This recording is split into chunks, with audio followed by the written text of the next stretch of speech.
Buenos días y bienvenidos al taller que vamos a hacer hoy, mi compañera Almudena y yo, hoy 22 de octubre, que está Dinedu en Madrid, ¿vale? Y hoy vamos a hablar un poquito de altas capacidades, de fomento de la autonomía y de herramientas basadas en inteligencia emocional que nos pueden ayudar a fomentar esa autonomía en el aula.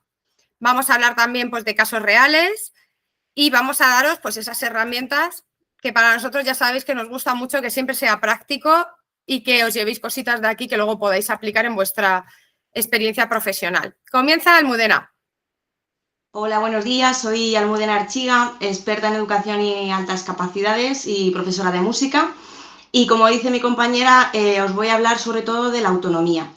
Por un lado, cuando hablamos de autonomía, estamos hablando de distintos tipos de autonomía. Es decir, podemos tener autonomía intelectual, ¿vale? Que podamos pues, fomentar un conocimiento enriquecido que no dependa de una sola fuente de información.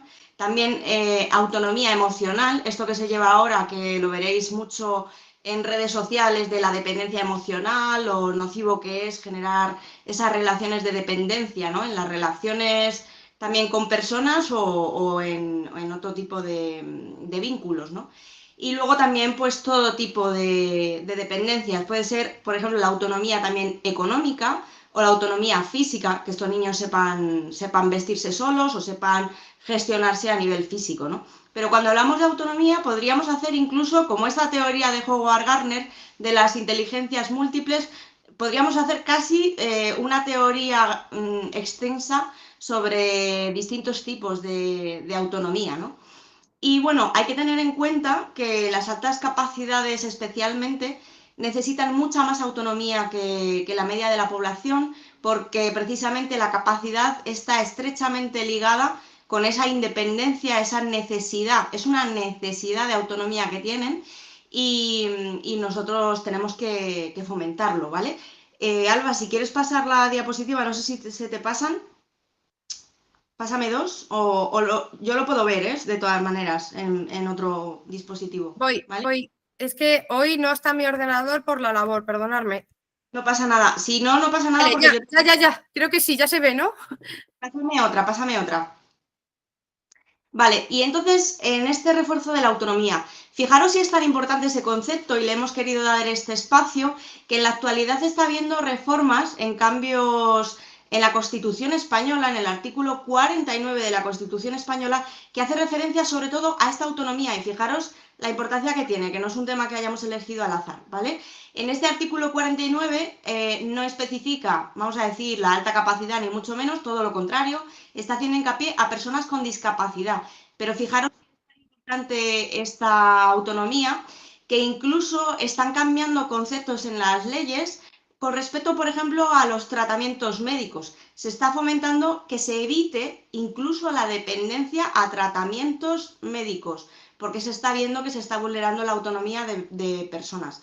Entonces, con este refuerzo a personas con discapacidad, imaginaros lo exacerbado que tendríamos nosotros que hacer para fomentar la autonomía de las personas con altas capacidades, que es todavía mucho más intenso.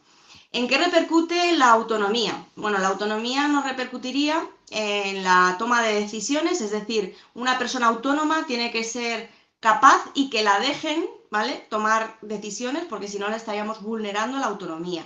También esa persona tiene que poder elegir su estilo de vida, por eso es importante también que los niños tengan su sello personal, que no les manipulemos o que no les dirijamos tanto como para que no pueda ser auténtica esa persona. Y también esta autonomía nos ayuda muchísimo a resistir la presión social, es decir, que en lugar de movernos por miedos, ¿no? Actuar por miedos y que esa sea la, vamos a decir, la emoción que está por debajo de nuestras acciones, que actuemos pues con una independencia moral, ética, con unos valores superiores que no sean el miedo, ¿vale? Para evitar castigos o para evitar otras consecuencias. Pasamos, si quieres, la diapositiva. Y bueno, creo, no sé si... Ah, vale, está la siguiente, ¿no? Vale. Sí. Un ejercicio, por ejemplo, para nuestros alumnos, cuando vamos a hacer un ejercicio en el que hablemos con ellos en qué situaciones podemos ver vulnerada nuestra autonomía y que ellos mismos respondan estas cuestiones, ¿vale? O sea, que sea algo interactivo y que el niño participe. Entonces podemos decirle, bueno, vemos vulnerada nuestra autonomía cuando, y que ellos vayan haciendo frases, ¿vale? Por ejemplo, lo que he dicho antes, cuando toman decisiones por nosotros sin consultarnos, cuando el sistema también nos hace dependientes de una forma casi involuntaria. Fijaros, los profesores, la ley de incompatibilidades nos hace dependientes de, muchas veces a lo mejor, firmar contratos por ejemplo, en educación privada, porque nos hacen dependientes del Estado al ser funcionarios, con la ley de incompatibilidades. Entonces, esta ley, por ejemplo, en cierta manera nos perjudica porque nos hace ser más dependientes a nivel laboral, no tener una independencia, ¿vale? Y también, por ejemplo, cuando nos hacen depender de una sola fuente de información. Importante esto, ¿vale? Porque la dependencia no es algo solamente, vamos a decir, físico, sino podemos tener una dependencia intelectual. Y fijaros cuando estamos hablando de altas capacidades, lo que puede significar, ¿no? Entonces tenemos que dotar a estos alumnos, enseñarles que no pueden depender de una sola fuente de información para obtener los conocimientos, ¿vale? Por ejemplo, una cosa buenísima, seguir celebrando el Día del Libro, porque hay que fomentar la lectura. También incluso los medios de comunicación pues controlan, ¿no? En cierta manera lo que nosotros vemos, y una manera también de ser más independientes en la información es nutrirnos de diferentes fuentes, ¿vale? Y en relación también a otra intervención que podemos hacer es enseñarles a cubrir todas sus necesidades con distintas alternativas. Es decir, que, como digo, evitar las relaciones de dependencia porque son nocivas y casi siempre dan lugar pues, a abusos de poder. Y cuando digo independencia me refiero a todo, no depender de una sola persona, no depender de una sola institución, no depender de una sola fuente de ingresos económicos, etcétera. Es decir, como os digo, cubrir todas sus necesidades con distintas alternativas, ya sean institucionales o ya sean personas o lo que sea.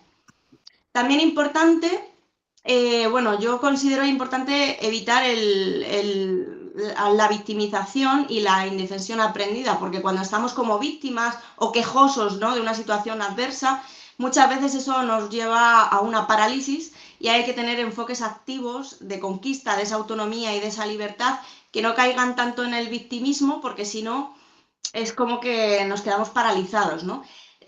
Podemos buscar también información sobre el tema este del locus de control interno, ¿vale? Que nos dota de esa autonomía porque nos hace responsables. Y eso es lo que queremos cuando hablamos de autonomía, ¿vale? Que tomemos acción y control de nuestra vida, ¿no?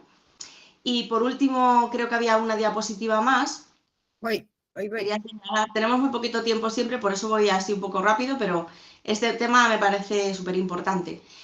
Y bueno, una cosa también importantísima en la alta capacidad. Tenemos que ver que cuando tenemos mayor autonomía, el despliegue de la autenticidad es mucho mejor porque hay una relación directa también entre autenticidad, identidad y la evitación del masking, ¿vale? Tenemos que recordar que a mayor sumisión, esto es algo como lógico, ¿no? A mayor sumisión es por la dependencia, o sea, a mayor dependencia, mayor sumisión, ¿vale? Entonces, cuando no somos auténticos, no desarrollamos la identidad, nos perdemos a nosotros mismos y, como digo, actuamos por miedo, con menos éticas, con peores valores que no son tan superiores, y al final nos vamos haciendo más chiquititos. Estos niños necesitan desarrollar la identidad propia, ser únicos y tener su propia autenticidad. Así que súper importante este tema de hoy, que lo subrayemos así con fosforito. Vale, y ahora voy a estar yo un poquito con vosotros también hablando de cómo podemos trabajar este fomento de la autonomía. Pensar que para alumnos de alta capacidad el poder ser ellos mismos es absolutamente fundamental, ¿vale? Porque si no, luego nos podemos encontrar en la adolescencia con que desarrollan diferentes problemas como el masking que estaba diciendo ahora mismo Almudena. Pero, ¿cómo hacemos? ¿Vale? Porque primero esto es importante y cómo hacemos para fomentar esa autonomía. Almudena nos ha dado ejercicios y yo os voy a dar también ejercicios ya más basados en la inteligencia emocional.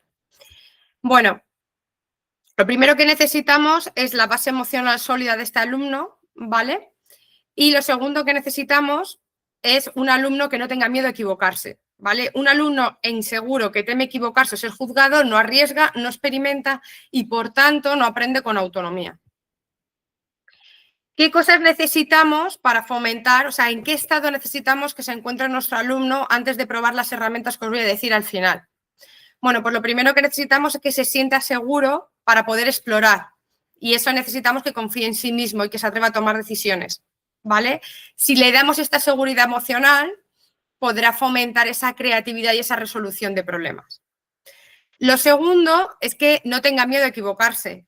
Tiene que comprender que aprender por cuenta propia implica que hace falta tolerar ese error y que el error no tiene que dañar su autoestima en absoluto, sino todo lo contrario. He sido un valiente, lo he intentado, no lo he conseguido, pues tendré más suerte la próxima vez cuando lo vuelva a intentar desde otro punto de vista, ¿vale? La autoconfianza. ¿Por qué es tan importante la autoconfianza? Porque necesitamos fomentar también esa motivación intrínseca, ¿vale? La autonomía es uno de los 3 pilares de la motivación, junto con la competencia y la relación. Si este alumno no tiene esa seguridad personal, la motivación es extrínseca, está esperando a que le pongamos la nota en el examen y que se valore a través de esa nota y no vamos a conseguir fomentar esa autonomía que es lo que estamos buscando, ¿vale? ¿Qué ocurre cuando la motivación es extrínseca? Que el aprendizaje pierde profundidad. Porque ya no es algo que realmente me motiva a mí y que quiero aprender porque me gusta aprender, sino que es para que otro me ponga una nota, ¿vale? Entonces, tenemos que tener esa motivación intrínseca, eso es lo que tenemos que fomentar en nuestro alumnado. ¿Qué más necesitamos? Que este peque esté con un buen índice de autorregulación emocional, ¿vale? Tiene que poder supervisar su propio trabajo y tiene que estar estable emocionalmente. Yo no puedo ponerme a fomentar la autonomía del alumno si está ahora mismo en casa fatal porque está pasando por un divorcio tremendo de sus padres, ¿vale? Pues primero tengo que ver cómo se siente de estable emocionalmente antes de empezar a trabajar otras veces que queremos ir al paso número 3 sin pasar por el 1 y por el 2. Y por eso estoy poniendo en esta presentación todos los pasos para que seamos conscientes de qué posición tenemos que tener previamente para esta autonomía, ¿no? Para fomentar esa autonomía. Vale, el docente, por supuesto, es fundamental en crear ese clima de seguridad y confianza, ¿vale? Validar el trabajo realizado, refuerzo positivo, ¿vale? Que se sienta cómodo siendo como es. Y ahora ya vamos a hablar de las herramientas de la inteligencia emocional, ¿vale? Haciendo un resumencito de lo anterior, ¿vale? Fundamental desde qué punto partimos con este peque antes de poder trabajar ese autoconocimiento. Si ahora mismo está inestable emocionalmente, no puedo empezar a trabajar autoconocimiento, ¿vale? Primero, esa estabilidad emocional, esa seguridad, esa motivación intrínseca y cuando ya lo he trabajado, que a lo mejor necesito un par de herramientas previas de inteligencia emocional y aplicarlas, ya empiezo con estas, que es de autoconocimiento y confianza. Os he traído 2 herramientas diferentes. La primera, a mí esta me gusta mucho, se llama El diario del talento invisible, ¿vale? Además es una cosa que está guay porque se puede trabajar con todo el aula. No es que lo trabaje exclusivamente con este alumno, sino que lo puedo hacer en una clase de tutoría, por ejemplo, con todo mi curso, ¿vale? ¿De qué va? ¿Cuál es el objetivo de esta herramienta? Fortalecer el reconocimiento personal y, por tanto, desarrollar esa autoconfianza, ¿vale?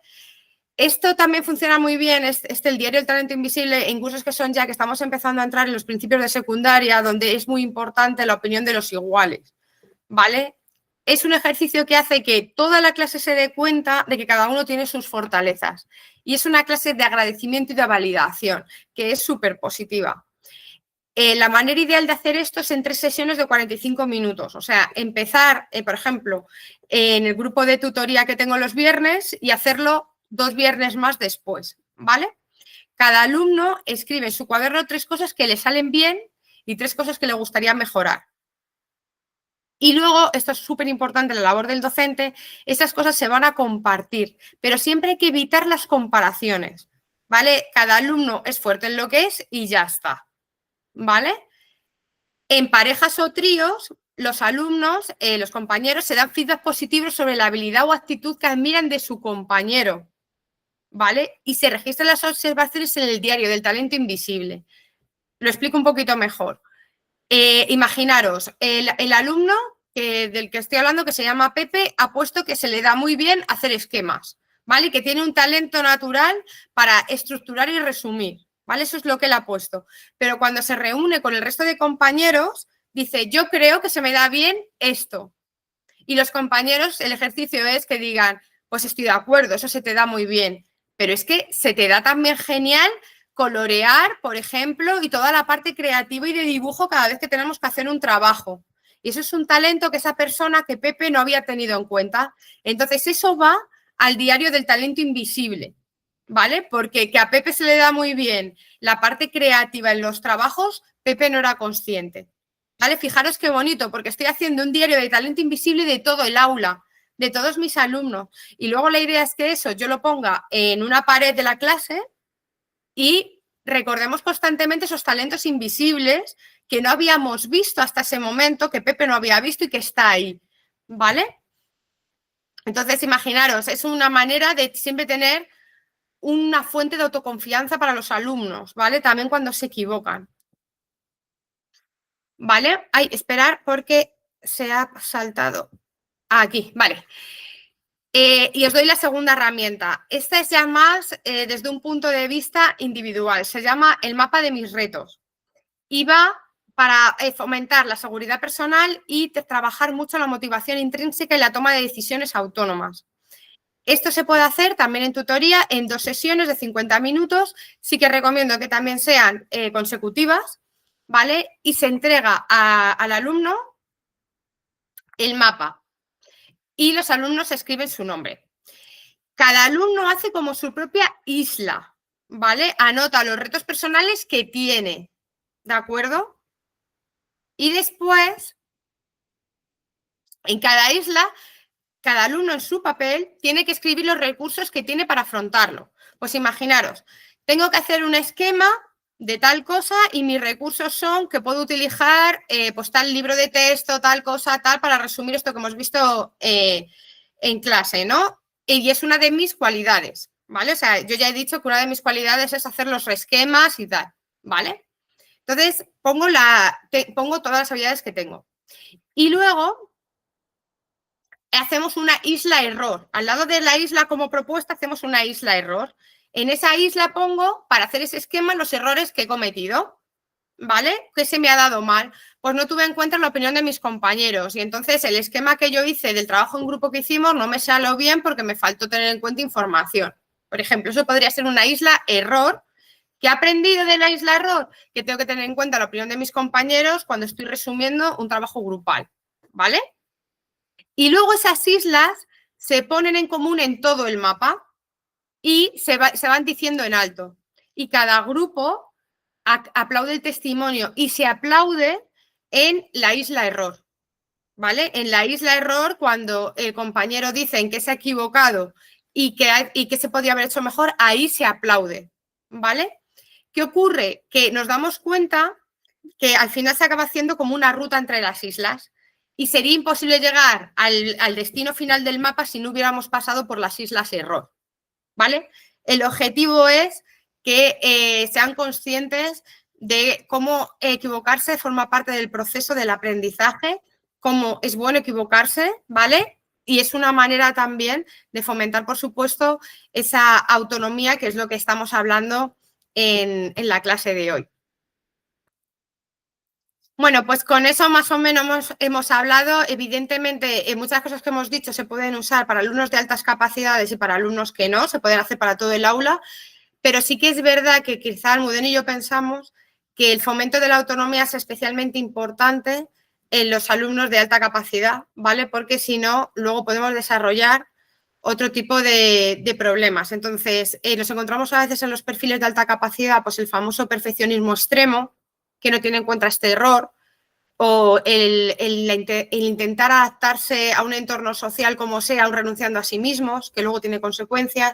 Entonces, por eso pensamos que en este caso la personalización del aprendizaje, que lo decimos siempre mucho, y el fomento de la autonomía, en este caso particular, es especialmente relevante para los alumnos de alta capacidad. Y ahora sí, os dejamos ese ratito que por si tenéis preguntas, ¿vale? Sobre la presentación de hoy o sobre las herramientas que os hemos puesto de manifiesto. Cedo palabra. ¿Alguna preguntita?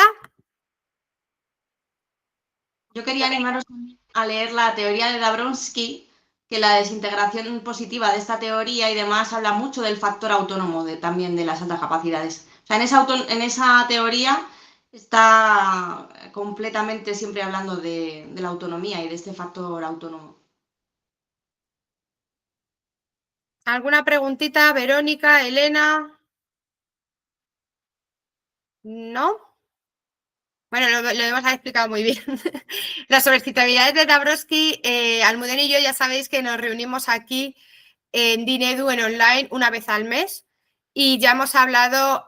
Muchas gracias, Elena. Dice Elena que todo bien y también Verónica. Muchas gracias.